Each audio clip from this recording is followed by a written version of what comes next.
And welcome back to Sports Your Shorts. I'm Andrew. I'm Jimmy. And today we're just going to jump right into sports. We're going to kind of hit it off with the MLB because two things have happened since we last talked. The MLB.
And welcome back to Sports Your Shorts. I'm Andrew. I'm Jimmy. And today we're just going to jump right into sports. We're going to kind of hit it off with the MLB because two things have happened since we last talked. The MLB finally has an opening day. We don't have to keep on stalling for opening day. So the first topic is the Royals are 1-3. What do you think of that, Jimmy? It's not good. You don't think it's good? No. I'm upset about it. I just think that since there's 162 games in the MLB, that the Royals starting 1-3, they have a long time to kind of turn this around. So I really don't think it affects them that much. They have still 150 some odd games to turn it around. Yeah, I'm not that big of a baseball fan, so I'm not going to be heartbroken either way, but it'd be nice for him to not suck this year. My whole thing with baseball is I just think it's too long, both the game being 9 innings and both the fact of 162 games. It just feels like it just drags on. It's fun when you go see a game. I like going to the games. I don't like staying for the whole games, but I can't watch a game on TV. It's too boring. Yeah, it feels like you're just watching two people just back and forth. And if there's no hitters and perfect games, then you got nothing going on. One thing I like, though, about the Royals is opening day, they're letting Ace Ventura's wife throw the first pitch. That was pretty cool. I heard about that. Also, something else that happened was Tim Tebow's first at-bat at the minor league, he had a home run. So, I don't know if that means anything of him getting into the professional leagues, but... I mean, I'm a Tebow guy. I like Tebow. He might not be that good at football, but... I didn't think he was bad at football. I mean, he won a playoff game. There's a lot of quarterbacks can't say that they did that. It's true. He won a playoff game. I mean, I kind of hated that he didn't have a job. Johnny Manziel still had a job, and he didn't win a playoff game. Yeah, Johnny Manziel's something else. So, the league leaders right now, if you look in the MLB, you have... Minnesota. But they beat the Royals 2 or 3 times, so that shouldn't count. And then you also have the Cardinals. They're leading for beating the Cubs in that opening series. That was actually kind of fun to watch because there was 2 walk-off games. So that was pretty cool. And then you have Baltimore. And then you have Houston, Washington, and Cincinnati. So those are kind of your leaders right now in the MLB. Another thing that happened is in the NCAA tournament, we finally have a champion. Who's our champion, Jimmy? North Carolina. Yeah, the North Carolina Tar Heels. The other thing that is talked about was Roy Williams maybe going to the Hall of Fame now because it's his 5th championship win. So they've talked about considering him as a Hall of Fame coach. What do you think? I don't know much about the guy, but I mean it's impressive to win 5 titles in any sport. Mm-hmm. And the things he did with Kansas before Bill Self got there, and now he's amazing with North Carolina. So, I mean, it'd be nice for him to go to the Hall of Fame, but I mean, Krzyzewski's I think he's won 9 titles with Duke. So the final thing also in NCAA is Georgetown hires Patrick Ewing to kind of fix their struggled years because they haven't made a tournament in about 2 or 3 years, and they've also been really struggling in scouting. So do you think Patrick Ewing can help them maybe make a tournament? It can't hurt. I always thought if he was going to coach, he'd get an NBA gig, but I mean, you got to start somewhere. And Georgetown is his alma mater, so that's his home. That's a good way to start.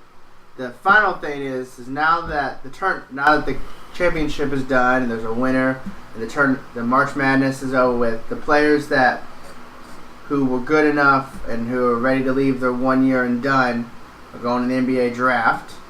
So who do you think is going to be the first pick? I think Lonzo Ball is going to be the first pick. Mm-hmm. I don't necessarily think he's the best player. I don't necessarily think so either.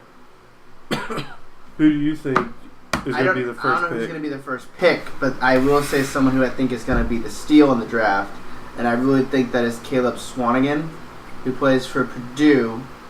And the only reason why I think he's going to be a steal is because he's a great defender, he can score, and he had 27 double-doubles, tournament and all. And the record for that is 30, made by Blake Griffin. And I think if he played more games, he would have broke Blake Griffin's record. They just didn't do too well in the tournament. So I really think that he's a steal for anybody who gets him because he can rebound the ball really well, he can score, and he can play really good defense. So I really think anybody who gets Caleb Swanigan from Purdue is going to get a great player. I think Malik Monk might be a really good player. But I don't know. I just recently saw some things about Markelle Fultz from Washington. Yeah, and Washington didn't win that many games last year. But so he looks amazing. He does. Might not have a good team around him, but I'm telling you what, man, I won't be surprised if he's the next superstar in the NBA. And also the things that surprise you about the NBA is the people that we do not hear much about, which is like the people who choose to play 1 year in a foreign, or the people who are from a different country and they're playing foreign ball. They're the ones that actually stand out in the NBA. People like Christoph Ponderas and Ricky Rubio and players like that we didn't even hear about till they got drafted. So that's what really steals the show in the NBA, is the ones that chose to either play a year in their country or choose to play a year in a foreign country, like DeMar DeRozan did that, and other players have also done that. Chose to just do a year abroad instead of playing in college. Speaking of NBA superstars, let's go ahead and segue into the NBA. Kevin Durant returns Saturday when we're recording this. Is that a big deal? Do you think it matters at all? They won 13 straight without him. The only thing I'm worried about is they completely changed their game to play with Kevin Durant, and then they completely changed it again to play without him, and now he's coming back. So I think it messes with the chemistry a little bit because they're having to change their game plan each time. But these are professionals, so they're kind of used to changing their game plan, and they've got a good coach, so I don't know if it's going to affect them that much, but it does pull some hairs for me. Yeah. It's going to be tough, but I think they'll be all right. I think that he's the second best player in the league. It's not going to hurt. Yeah, it definitely won't hurt him coming back. It will help him. It's just kind of getting used to the whole thing. They might take a couple games to get back into the groove that they were in. But yeah, and I think there's 4 games left. Maybe some teams have a little bit more. But we're getting down to the nit and gritty of the NBA. And we're almost, playoffs start the 15th, which today we're recording on the 8th. So playoffs start in 1 week of the NBA. So. All right, what changes have been made in the playoff bracket? Well, now the Bulls are in. Maybe. And Miami has fallen out. They're only a game back, though, but now the Bulls are in. That's what's changed in the East. In the West, Denver has fallen out. They weren't anything anyway. Yeah, and Portland has dropped to the 8th seed instead of the 6th seed. They lost a couple games and they dropped. So,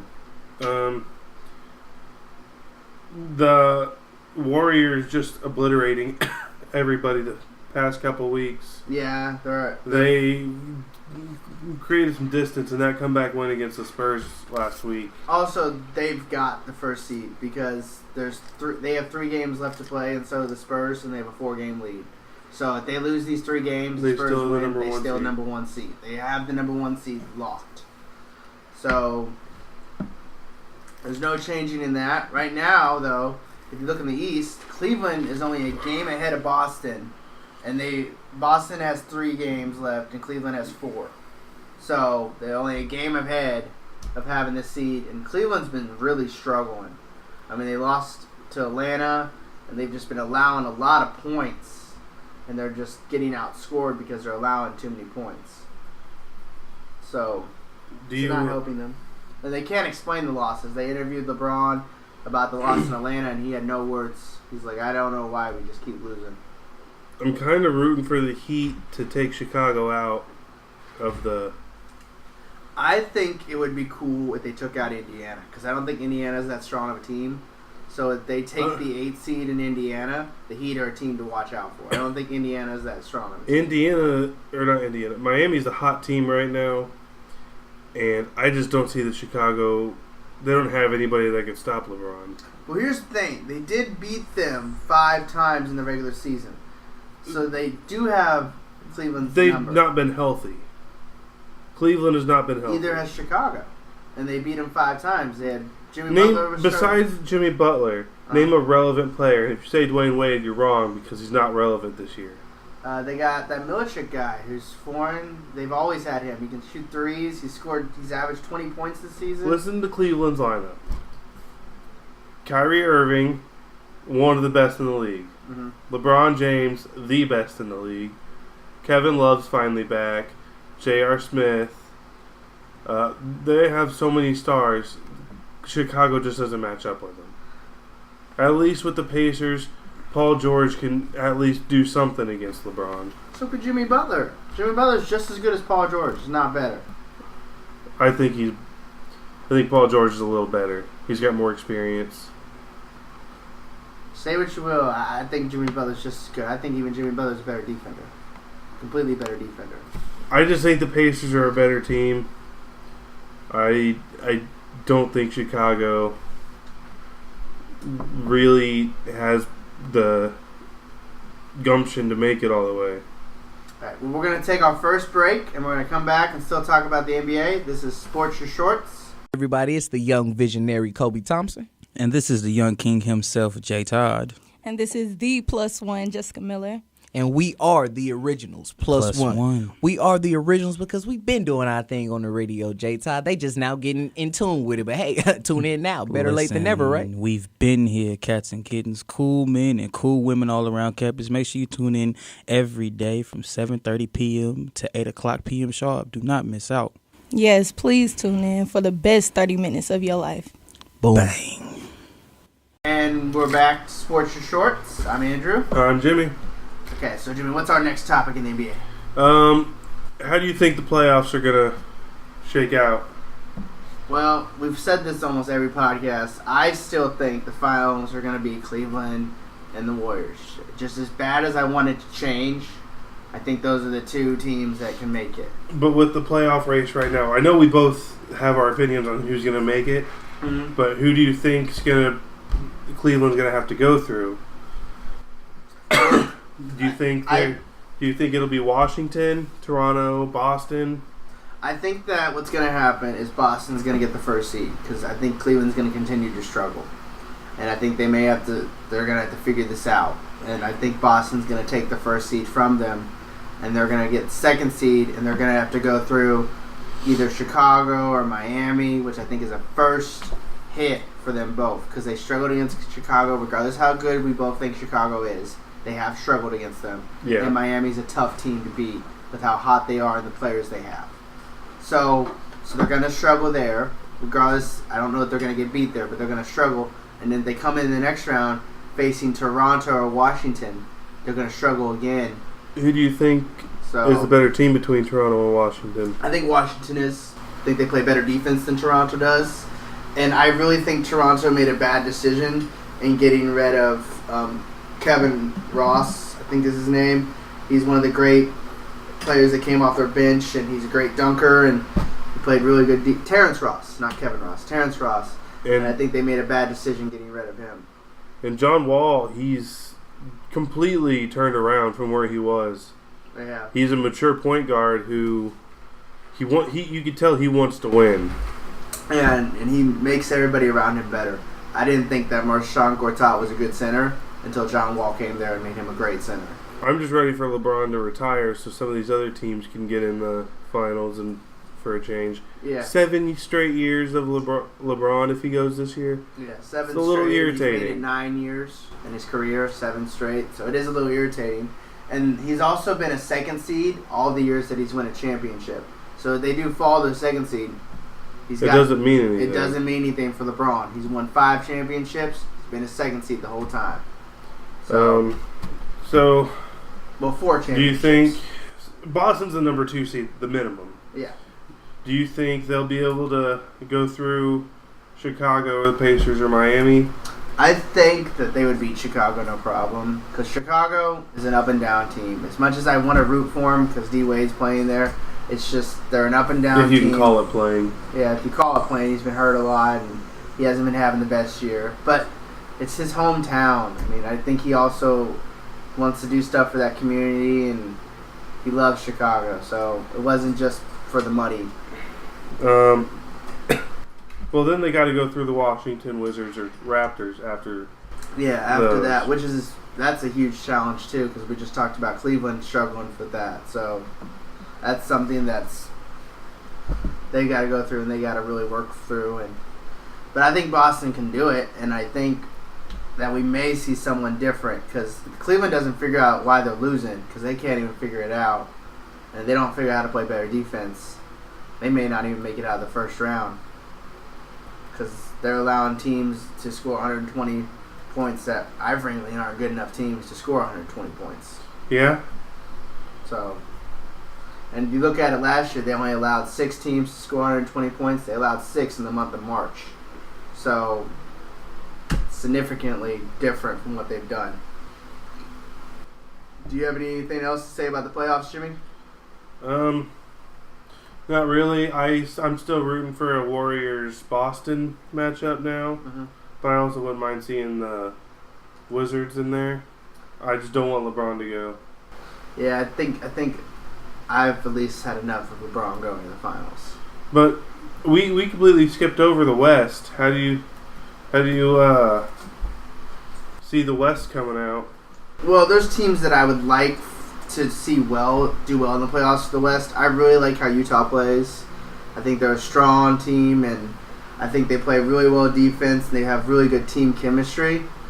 But I don't know if that's enough to carry you against 2 teams that have way better superstars and play better.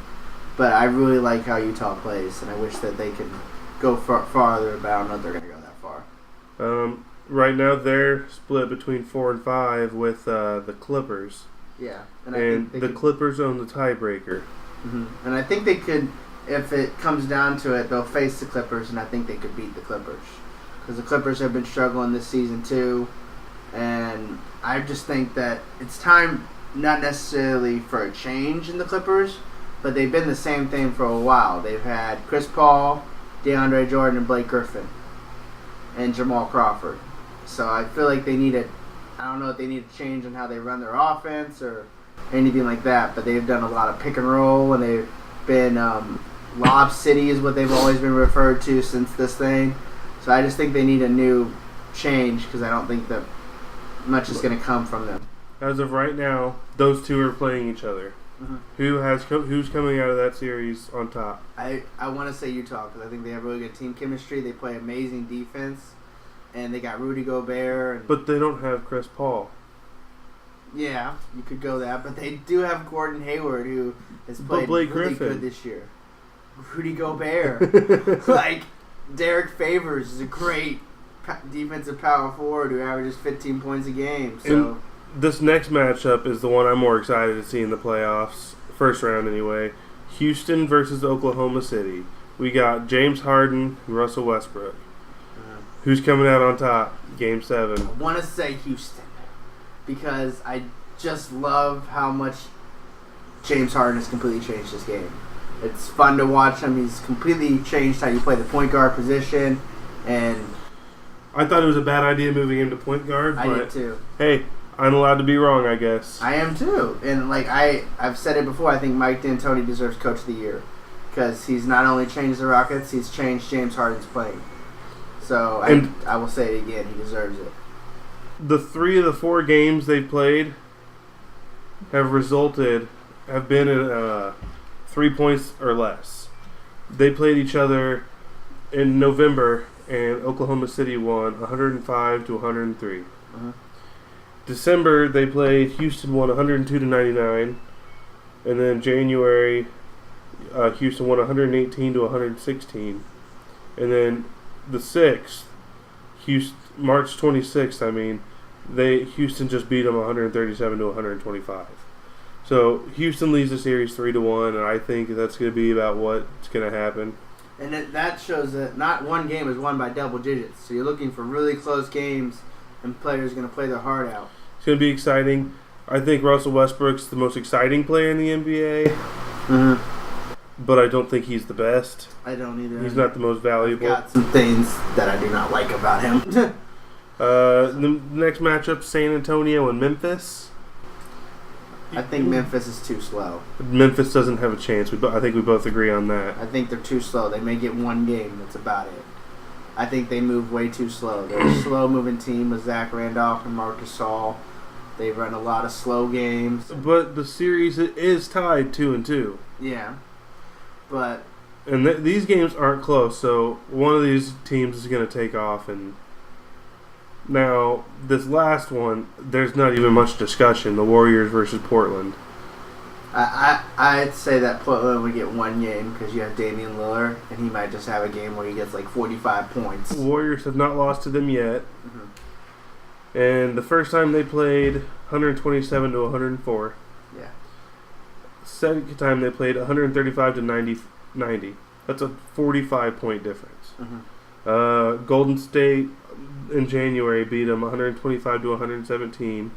And then January 29th, it was a lot closer. It was 113 to 111. Yeah. Like I said, I think that they may get one game if Damian Lillard just goes off and has like 40 points and a bunch of assists and just carries them to the finish line. But other than that... I wouldn't be surprised for a sweep. The Warriors are just too good. Yeah, they're just too strong of a team. And with Kevin Durant coming back and they find a way to work that out, I see them just blowing past Portland without even a fight. Now, back to the Houston-Oklahoma City thing. Brings us to our next topic of the MVP discussion. Yes. We got the two leading MVP candidates going head-to-head. Who's your MVP? Still think it's James Harden. We're going to go between them two. Who do you think deserves it overall? I'm still a big fan of Kawhi Leonard getting it, but how much James Harden has changed his game, it's like neck and neck. But my thing is the Spurs would be they'd still be great without Kawhi Leonard.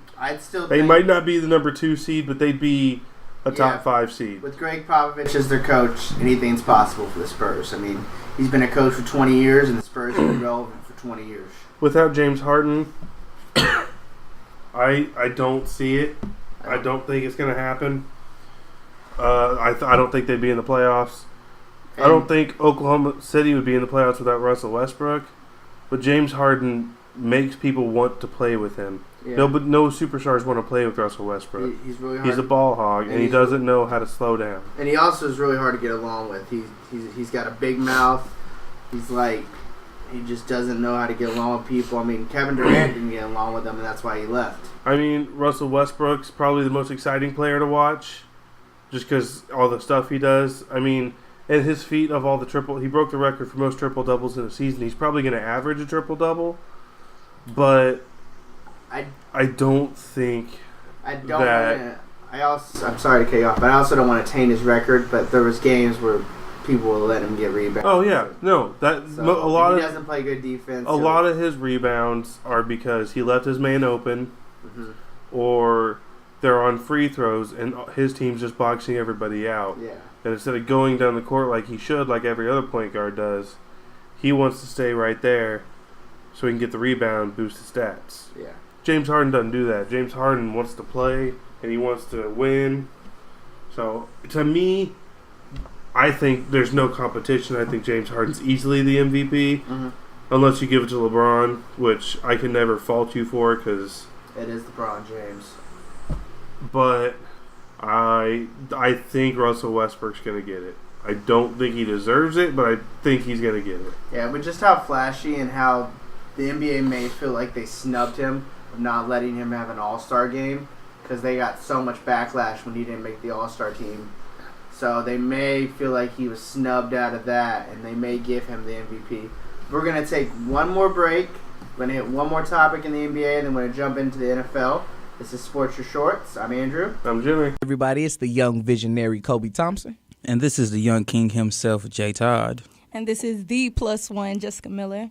And we are the originals, plus one. We are the originals because we've been doing our thing on the radio, J Todd. They just now getting in tune with it. But hey, tune in now. Better late than never, right? We've been here, cats and kittens, cool men and cool women all around campus. Make sure you tune in every day from 7:30 p.m. to 8 o'clock p.m. sharp. Do not miss out. Yes, please tune in for the best 30 minutes of your life. Boom. Bang. Alrighty, we are back with Sports Your Shorts. I'm Andrew. I'm Jimmy. The final topic that we're going to talk about in the NBA is the fact that Jerry West no longer wants to be part of the NBA logo. There's nothing against it. He just thinks that it needs an update. So what do you think of that, Jimmy? Do you think the NBA logo needs an update? Yeah, I mean, it's been that for as long as I can remember. There's talks of it either changing to what Kobe does, that fadeaway that he's famous for, or the big famous Jordan spread the legs. I think Kobe would probably be the better choice because it's more recent and a lot of people our age remember watching Kobe, so they'll be more likely like, hey, I know Kobe, so I'm going to watch that. Yeah, and they would be like, oh, I know the NBA logo is more relevant because Kobe's more our age. And also, if you went with the Jordan brand, it's already a logo for Jordan brand. You're kind of like you're kind of bootlegging it. Yeah, then it's just going to make it look like he owns the league. Yeah, and we already talked about comparing him to LeBron, so we don't want to make him own the league more, in my opinion. All right, that's going to be our final talk about the NBA. Topic, not talk it. Now we're going to jump right into the NFL. So there's going to be some new free agents. The first one we're going to talk about is Marshawn Lynch. He has met with the Oakland Raiders, and there's talks about him coming out of retirement. It was like 60, maybe 50% when we had our first podcast about it, but now it's probably close to the 90%. He's already told the Oakland Raiders that he wants to come out of retirement for them. What the only question is, what are they willing to give up? Because technically he's still under contract with Seattle. Yeah, and I don't see Seattle putting up much of a fight. No, they just got Eddie away. Lacy. Yeah, and they do have Thomas Walls, who, even though he struggled with injuries last year, I still think that he has something to prove. So I don't see them giving up much of a fight for Marshawn Lynch. I think this is more of a PR move. I don't think that he's really going to be the biggest effect. He's not going to have the biggest effect on the Raiders because they're using this as a PR stunt because they haven't been paying their parking fees, and if they don't pay the $800,000 by the beginning of the season, they're not playing in their stadium. Yeah. And another thing that I think this is for is the Raiders have two very young running backs now because they lost Langston Murray. So they have two very young running backs. And I think that Marshawn Lynch could help these young running backs. I think he could really help shape them into a great running back. I don't think so. You don't think he could? You don't think he could show them the ropes? He's not a people person. He doesn't like people. Yeah, but he's an Oakland boy that could change him playing for his hometown, coming back home. I don't see it. You don't see it? I see it maybe helping these rookies. and they're not rookies anymore. They both have a year under their belt, but I see it helping them become stronger and knowing how to run the ball and watching him. I don't know. I just don't see it.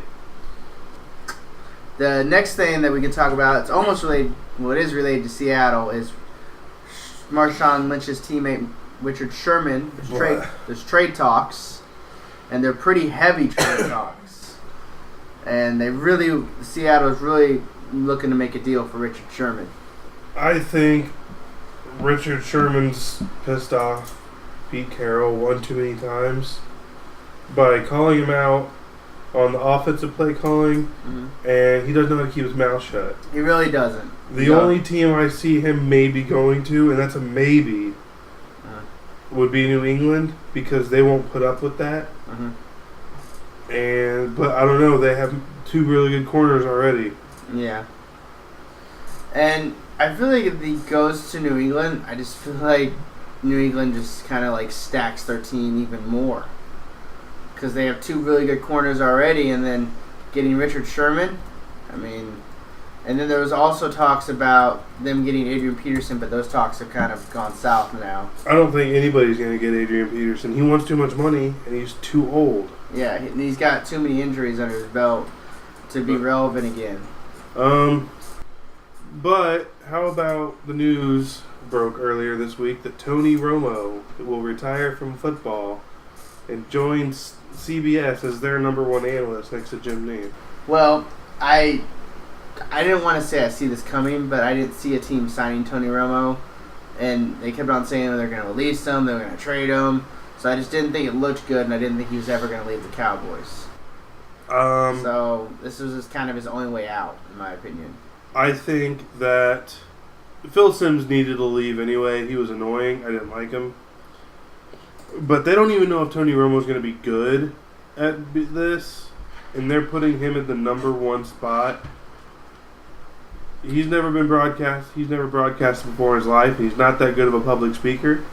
It's like counting your chickens before they hatch. It's putting too many eggs in one basket. Eggs in one basket, as the saying goes. They're putting a lot of hope on someone who's never done this before, and they think just because he's played the game, he'll know a lot about it, and that's not always the case. But one thing I found out interesting when they brought up Tony Romo's retirement was that he only played one full season without an injury. He always had an injury and missed games. The least games he missed was 3. I didn't even know that. I thought he played more than one full season. But he had 134 passer rating this last year. Yeah. No interceptions. He only did one drive. Yeah, he did one drive when he did that rating. That's an impressive rating to end the season with. Yeah. No, I think... I hope he does well. I don't know if he will. But he said there's a 99% chance he'll stay retired. But I think if Dak Prescott goes down, I think Jerry Jones is going to be calling his favorite quarterback, trying to get him back for the year. But do you think if Dak Prescott goes down and Jerry Jones tries to call him, do you think the relationship is too strained for Tony Romo to come back? I don't think so. Because Tony Romo is really mad at Jerry Jones for what he's done. Well, yeah, but money talks. I think Tony Romo will be stupid for it because this opportunity is a 1 in a million chance. That's what's going on with Tony Romo. Now that you know the news about Tony Romo, we are going to hit some free agency news that is still left in the NFL when we come back. This is Sports Your Shorts signing off, and we hope you stay tuned for the next segment. Everybody, it's the young visionary Kobe Thompson. And this is the young king himself, Jay Todd. And this is the +1, Jessica Miller. And we are the originals, plus one. We are the originals because we've been doing our thing on the radio, J Todd. They just now getting in tune with it. But hey, tune in now. Better late than never, right? We've been here, cats and kittens, cool men and cool women all around campus. Make sure you tune in every day from 7:30 p.m. to 8 o'clock p.m. sharp. Do not miss out. Yes, please tune in for the best 30 minutes of your life. Boom. Bang. Alrighty, we are back with Sports Your Shorts. I'm Andrew. I'm Jimmy. The final topic that we're going to talk about in the NBA is the fact that Jerry West no longer wants to be part of the NBA logo. There's nothing against it. He just thinks that it needs an update. So what do you think of that, Jimmy? Do you think the NBA logo needs an update? Yeah, I mean, it's been that for as long as I can remember. There's talks of it either changing to what Kobe does, that fadeaway that he's famous for, or the big famous Jordan spread the legs. I think Kobe would probably be the better choice because it's more recent, and a lot of people our age remember watching Kobe, so they'll be more likely like, hey, I know Kobe, so I'm going to watch that. Yeah, and they would be like, oh, I know the NBA logo is more relevant because Kobe's more our age. And also, if you went with the Jordan brand, it's already a logo for Jordan brand. You're kind of like you're kind of bootlegging it. Yeah. Then it's just going to make it look like he owns the league. Yeah. And we already talked about comparing him to LeBron, so we don't want to make him own the league more, in my opinion. Alright, that's going to be our final talk about the NBA. Topic, not talk it. Now we're going to jump right into the NFL. So there's going to be some new free agents. The first one we're going to talk about is Marshawn Lynch. He has met with the Oakland Raiders, and there's talks about him coming out of retirement. It was like 60, maybe 50% when we had our first podcast about it, but now it's probably close to the 90%. He's already told the Oakland Raiders that he wants to come out of retirement for them. What the only question is, what are they willing to give up? Because technically he's still under contract with Seattle. Yeah, and I don't see Seattle putting up much of a fight. No, they just got Eddie Lacy. Yeah, and they do have Thomas Walls, who, even though he struggled with injuries last year, I still think that he has something to prove. So I don't see them giving up much of a fight for Marshawn Lynch. I think this is more of a PR move. I don't think that he's really going to be the biggest effect. He's not going to have the biggest effect on the Raiders because they're using this as a PR stunt because they haven't been paying their parking fees, and if they don't pay the $800,000 by the beginning of the season, they're not playing in their stadium. Yeah. And another thing that I think this is for is the Raiders have two very young running backs now because they lost Langston Murray. So they have two very young running backs. And I think that Marshawn Lynch could help these young running backs. I think he could really help shape them into a great running back. I don't think so. You don't think he could? You don't think he could show them the ropes? He's not a people person. He doesn't like people. Yeah, but he's an Oakland boy that could change him playing for his hometown, coming back home. I don't see it. You don't see it? I see it maybe helping these rookies. And they're not rookies anymore. They both have a year under their belt. But I see it helping them become stronger and knowing how to run the ball and watching him. I don't know. I just don't see it. The next thing that we can talk about, it's almost related, well, it is related to Seattle, is Marshawn Lynch's teammate Richard Sherman. There's trade talks, and they're pretty heavy trade talks. And Seattle's really looking to make a deal for Richard Sherman. I think Richard Sherman's pissed off Pete Carroll one too many times by calling him out on the offensive play calling, and he doesn't know how to keep his mouth shut. He really doesn't. The only team I see him maybe going to, and that's a maybe, would be New England because they won't put up with that. But I don't know. They have two really good corners already. Yeah. And I feel like if he goes to New England, I just feel like New England just kind of like stacks their team even more.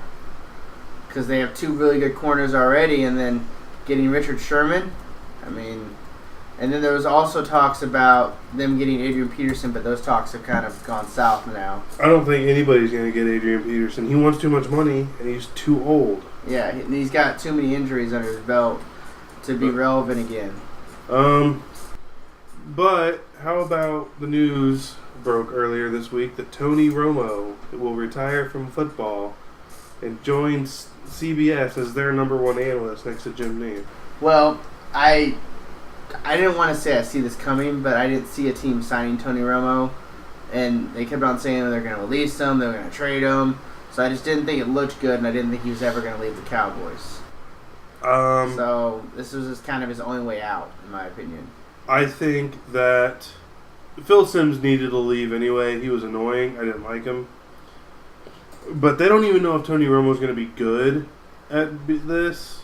And they're putting him at the number one spot. He's never been broadcast. He's never broadcasted before in his life. He's not that good of a public speaker. It's like counting your chickens before they hatch. It's putting too many eggs in one basket. Eggs in one basket, as the saying goes. They're putting a lot of hope on someone who's never done this before. And they think just because he's played the game, he'll know a lot about it. And that's not always the case. But one thing I found out interesting when they brought up Tony Romo's retirement was that he only played one full season without an injury. He always had an injury and missed games. The least games he missed was 3. I didn't even know that. I thought he played more than one full season. But he had 134 passer rating this last year. Yeah. No interceptions. I mean, he only did one drive. Yeah, he did one drive when he did that rating. That's an impressive rating to end the season with. Yeah. No, I think... I hope he does well. I don't know if he will. Mm-hmm. But he said there's a 99% chance he'll stay retired. But I think if Dak Prescott goes down, I think Jerry Jones is going to be calling his favorite quarterback, trying to get him back for the year. But do you think if Dak Prescott goes down and Jerry Jones tries to call him, do you think the relationship is too strained for Tony Romo to come back? I don't think so. Because Tony Romo is really mad at Jerry Jones for what he's done. Well, yeah, but money talks. I think Tony Romo will be stupid for it because this opportunity is a 1 in a million chance. That's what's going on with Tony Romo.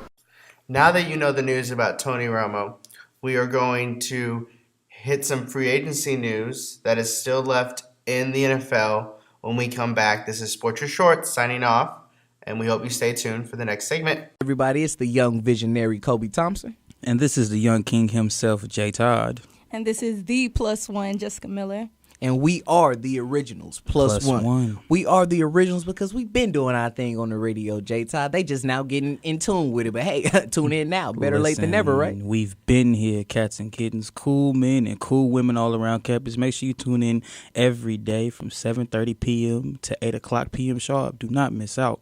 Yes, please tune in for the best 30 minutes of your life. Boom. Bang. And welcome back to Sports Your Shorts. There really isn't that many free agents left, and the ones that are left probably aren't going to get signed. Like Adrian Peterson. Colin Kaepernick. So, I think maybe after the draft some of these people will get picked up, but I think it's basically over. Yeah, and some of their asking prices are too high. They think that they still are relevant when the NFL keeps getting younger and younger, and younger stars are going to pass them. So we're going to move right straight to the NFL draft. We have both kind of picked analysts that we like and that we somewhat agree with their picks. We may not agree with their pick, but we agree with the direction that they're moving for the teams. We may not agree with who they pick, but we agree with the direction. So, who's the analyst you chose, Jimmy? His name is Daniel Jeremiah from NFL.com. And the one I chose from NFL.com was, Lance Zierlein. Sorry, I can't say his name. And the reason why I chose him is because he has the Cleveland Browns picking defense on both their picks. That's one of the reasons. All right, so let's start it off. First overall pick is the Browns, and this is pretty consistent throughout every mock draft you'll see. I think everybody has him taking defensive end Myles Garrett, which is a good decision. I think it is a good decision for them, too. They need defense, and he's a great defensive end out of Texas A&M. He's a great pass rusher. So. And also, the second overall pick from the 49ers is pretty consistent throughout the top. Defensive end Solomon Thomas is going to the 49ers, and some of the ones I've looked at. Yeah, and some of them are projecting the Panthers to trade with the 49ers, but that's still up in the air. And I really don't think the Panthers should do it. But move on to the Bears at number 3. My analyst has them taking Marshawn Lattimore, the cornerback from Ohio State. That's also who my analyst has, and I kind of agree with that because they need corners. They're a struggling division, and They need someone to kind of play good defense, and they already have a struggling defense, and the Bears have been known for their defense, and it's been really lacking off ever since Brian Urlacher put his last years there. So, number 4, the Jaguars. My analyst has them taking Leonard Fournette, but I think Christian McCaffrey is a better running back, so that's where I disagree with him on. I think that Leonard Fournette is a tougher running back, but I think Christian McCaffrey is definitely faster, and I think he's got more finesse, and I think that he's a better all-around player. But Yeah. I do think Leonard Fournette can go in between the tackles better, and I think he's a little bit stronger. But with Blake Bortles, you need a running back that can go out and catch the ball. I'm not convinced Leonard Fournette can do that. And I'm also not convinced that with how big Leonard Fournette is, that he would have the speed with how fast the Jaguars play, because they do play pretty fast. They've got some fast wide receivers. Well, I mean, they have to. They turn over the ball 9 times out of 10. So yeah. So I don't think Leonard Fournette has the speed to compete with them. who's your analyst taking? They're having them take a safety, which I don't know that I agree with that, because they did take a safety last year, but that safety worked out well for them. Jalen Ramsey was one of the best safeties last year in the game, and he's a great cover safety. So they took another one. This could really help their defense. But they did make some signings to help their defense, so I don't know if they need to get another corner. Who do you think they should take? Do you think they should take a running back? Or I think they should. I don't know if Leonard Fournette's the answer, but I do think they should take someone to help ease the pressure off of Blake Bortles, because he hasn't had a good running back in a while. I always thought T.J. Yeldon was not that good, and when they got Chris Ivory, I thought he would do something, but he struggled with injury. And all right, we'll move on to the Titans. I have Mike Williams, a receiver from Clemson, going there, which I think might be a decent fit.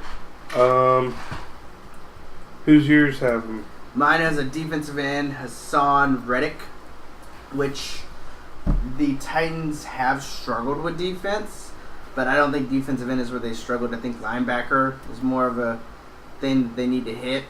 But, I mean, if they get a defensive end, they do have some defensive players that can move from end to linebacker. So this could help them get a solid defensive end and then move those guys to linebacker to help their linebacking core. Moving on to the Jets at number 6. This guy has them taking O.J. Howard for a tight end. I'm not sure what to think about the Jets this year. I don't know if they're going to try to tank so they can try to get a quarterback from USC next year.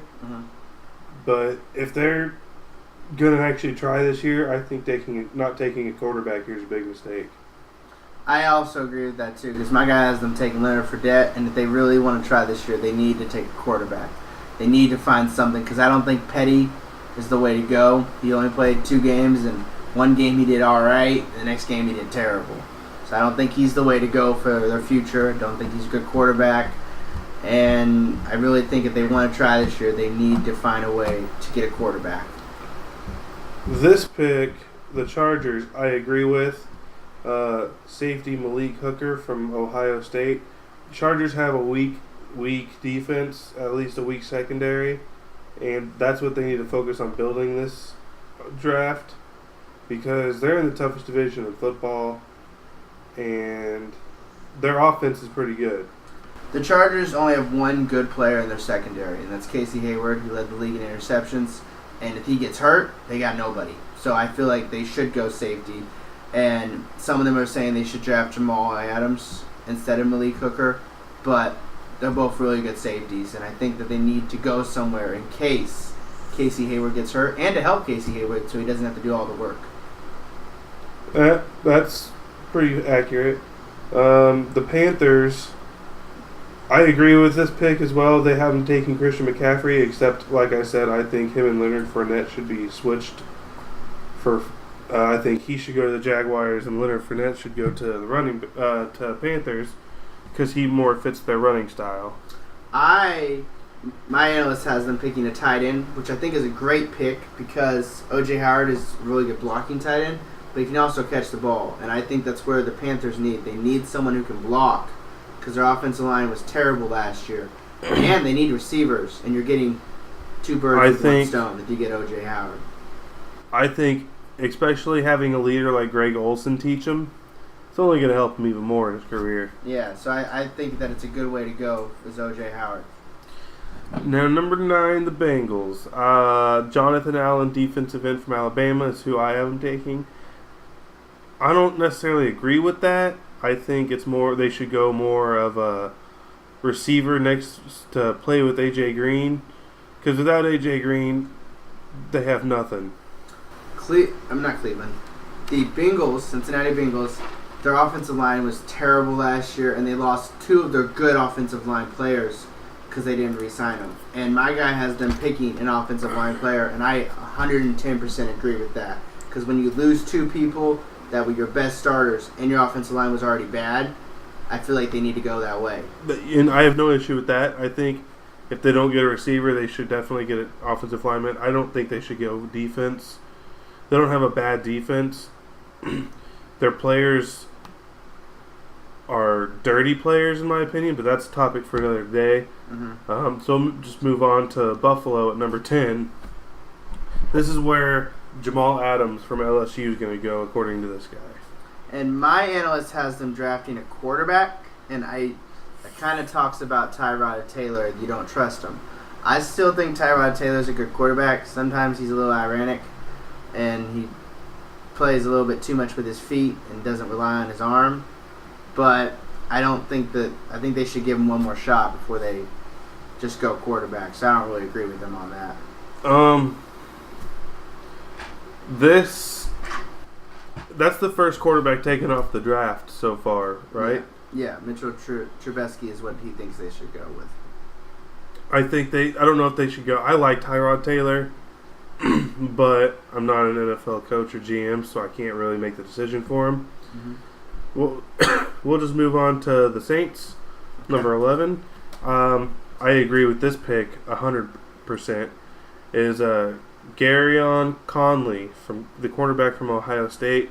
They've had the worst defense in the league for years, so it's about time they finally do something to work on it. Yeah, and I agree with my guy. He takes them taking Takarish McKinney, who is their defensive end. So I agree that they need someone to generate pressure. And maybe he has them taking a defensive end instead of corner because the Saints are in talks of getting Richard Sherman. Even though the Patriots lead the talks, the Saints have considered getting Richard Sherman. But I think they should get a cornerback to go next to Richard Sherman. They have no secondary. They have nothing in their defense. There's not one player that I can think of that really stands out in that defense. And they've been when they won the Super Bowl, they were like 25th in defense. Ever since then, they've been 28 or worse. It starts with a good secondary, in my opinion, though. I've always said that I think the defense starts with a pass rusher because it allows the secondary not to cover that much. But you can get... This is the most deep defensive draft there is. I think you can get a really good defensive end later on in the second round. You have an early pick in the second round. So yeah, and they also have, since they got that Patriots pick, they have another pick later on. So the last pick of the first round. So they can get a defensive end as the last pick of the first round also. So I think we both agree that they should stay away from offense. Yes. Because as long as Drew Brees is your quarterback, you're good. Yeah. We're going to take one more break, and then we're going to continue to talk about the NFL. This is Sports Your Shorts. Everybody, it's the young visionary Kobe Thompson. And this is the young king himself, Jay Todd. And this is the +1, Jessica Miller. And we are the originals, plus one. We are the originals because we've been doing our thing on the radio, J-Todd. They just now getting in tune with it. But hey, tune in now. Better late than never, right? We've been here, cats and kittens, cool men and cool women all around campus. Make sure you tune in every day from 7:30 p.m. to 8 o'clock p.m. sharp. Do not miss out. Yes, please tune in for the best 30 minutes of your life. Boom. Bang. And my analyst has him taking wide receiver Corey Davis. I don't know who's going to throw him the ball, but I don't think it's a bad decision. I think they should go defense. I don't necessarily agree with them going defensive end again, but the Cleveland Browns have a really shaky defense, and I just think that they need to address it as much as they can.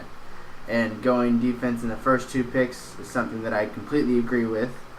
Some drafts have them taking a quarterback, but we'll save that for another day. We're going to stop talking about the draft right now because we have discussed about having an episode about the draft and talking about our mock picks for the draft. So we're going to leave the draft talk for another episode, and we're going to continue to talk about the NFL. Chad Johnson did play for the Mexican team.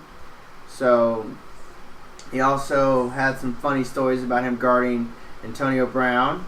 And Mohamed Sanu. He didn't do bad. There was a few plays where he got burnt, but he looked pretty good, especially covering the number one receiver in the league. There was a rumor going around Chad Johnson when he played in the league that he would tell corners what route he was going to run just to show how badly he could beat them.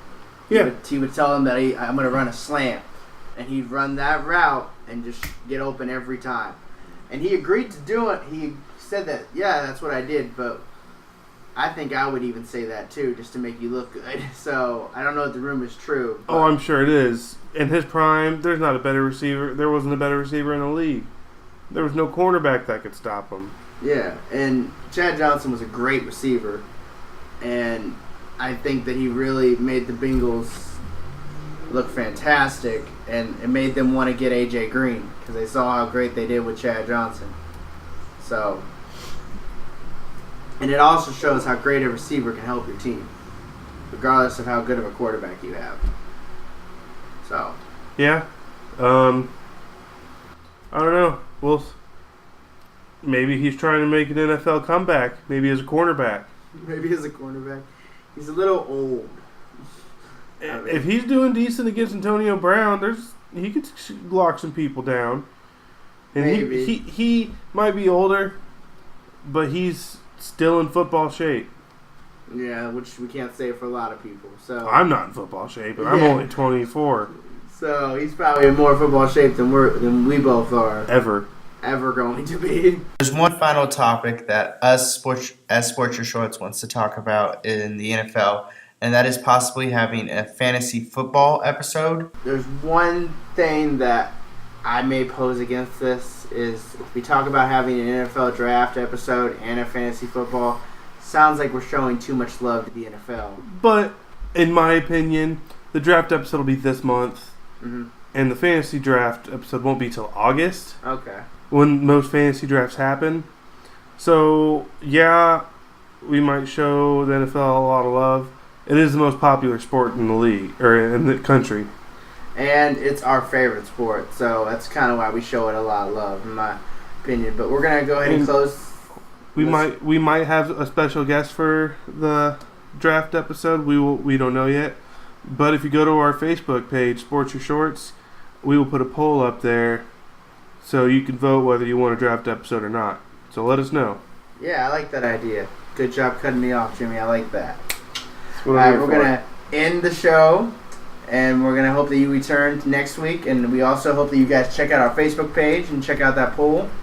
This is Sports Your Shorts. I'm Andrew. I'm Jimmy.